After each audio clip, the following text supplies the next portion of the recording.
Bonjour les enfants, bienvenue sur Spam Math, la chaîne qui te spam de maths. C'est Paul Longuin, ingénieur pédagogue spécialisé dans l'accompagnement des élèves ou des lycéens qui visent l'excellence. Si vous visez l'excellence à moindre frais, c'est là-dessus que ça se passe. Si vous visez 20 sur 20 en grand oral, c'est dans les liens en bio que ça se passe. J'ai créé des scripts maths physiques qui valent 20 sur 20 à coup sûr. Ça a été testé et approuvé par mes élèves. Vous ne prenez pas la tête, c'est des magnifiques sujets que j'ai traités de A à Z avec les questions-réponses du jury.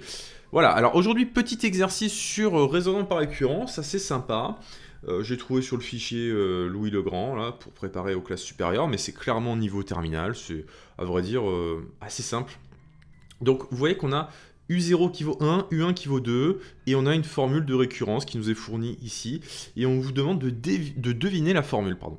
Donc pour deviner la formule, on va écrire déjà les premiers termes. Donc U0 il fait 1, U1 fait 2. Bon, d'accord, pour l'instant on peut rien en tirer. Donc ce qu'il va falloir faire, c'est calculer U2. Alors que fait U2 ? U2, c'est quand on va remplacer le n par 1 ici. Donc si je remplace le n par 1 ici, je le remplace par 1 ici. J'ai donc U1 au carré, divisé par U2, 1 moins 1, 1 moins 1 faisant 0, j'ai donc U0 au carré. Alors là, je ne vais pas faire 10 milliards de calculs, hein. Donc U1 au carré, 2 au carré, ça fait 4. 1 au carré, ça fait 1. 4 sur 1, ça fait 4. Ok. Bon, déjà, on voit un truc qui est en train d'apparaître, hein. Là, on va juste faire U3 pour en avoir le cœur net. Donc U3, qu'est-ce que c'est ? C'est U2 au carré sur U1 au carré. D'accord ? Bon, là, j'ai pas explicité les détails de la démarche de récurrence, hein, mais U2 au carré, c'est 4 au carré qui fait 16. Sur U1 qui fait donc au carré. Ah non, c'est U1, pas de carré. Excusez-moi, il n'y a pas de carré. Je dis n'importe quoi. Donc sur 2, 16 sur 2, ça fait 8. Voilà, hop. Bon, là, c'est bon, on en a le cœur net. On fait x2, x2, x2. Donc qu'est-ce qu'on peut conjecturer ? Parce que là, il s'agit d'une conjecture et pas d'une hypothèse. On peut conjecturer que quel que soit n appartenant à n, et là, vous vous dites peut-être, mais non, il est en train de se tromper. C'était dans n étoiles. Oui, sauf que c'est la relation de récurrence qui marche dans n étoiles. Mais là, quel que soit n appartenant à n, un égale 2 puissance n. Ok ? C'est ce qu'on conjecture. Une conjecture, c'est une observation qui est faite de manière récurrente, d'accord, et qui nécessite une démonstration. D'accord ? Donc c'est exactement ce qu'on vient de faire. On a repéré quelque chose, on a repéré un format, un motif, et on va essayer de le démontrer. Donc l'initialisation, elle a déjà été faite ici, hein, d'accord ? L'initialisation, les calculs des premiers termes ont déjà été faits, et justement, ils corroborent notre conjecture. Donc on va directement passer à l'hérédité. Alors encore une fois, hein, pour des soucis de pratique et de temps de vidéo, vous voyez la difficulté que c'est d'écrire avec ce trackpad. Je ne vais pas écrire toute la phrase de récurrence, c'est vraiment pas ça qui va nous intéresser. Seulement notre hypothèse de récurrence, elle est ici, d'accord ? Et donc ce qu'on voudrait démontrer, ce à quoi on voudrait arriver, c'est que un plus 1, c'est 2 puissance n plus 1, d'accord ?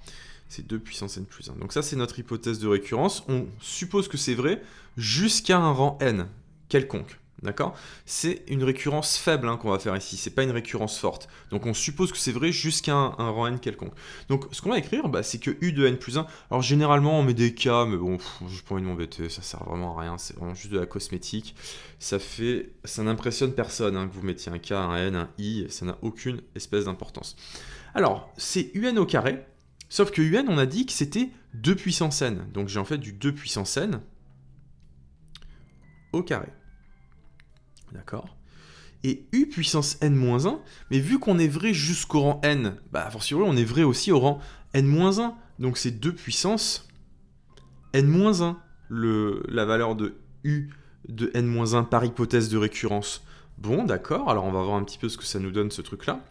Donc, ici en haut, qu'est-ce que je vais avoir ? Je vais avoir du 2 puissance n. Alors vraiment, il y a plusieurs façons de repérer les choses, mais je vais vraiment le faire comme ça, hein, fois 2 puissance n. Hein, c'est ça la traduction du carré de 2 puissance n. Et ici, qu'est-ce qu'on a ? On a du 2 puissance n moins 1, donc je vais écrire 2 puissance n moins 1. Et en fait, qu'est-ce qui va se passer ?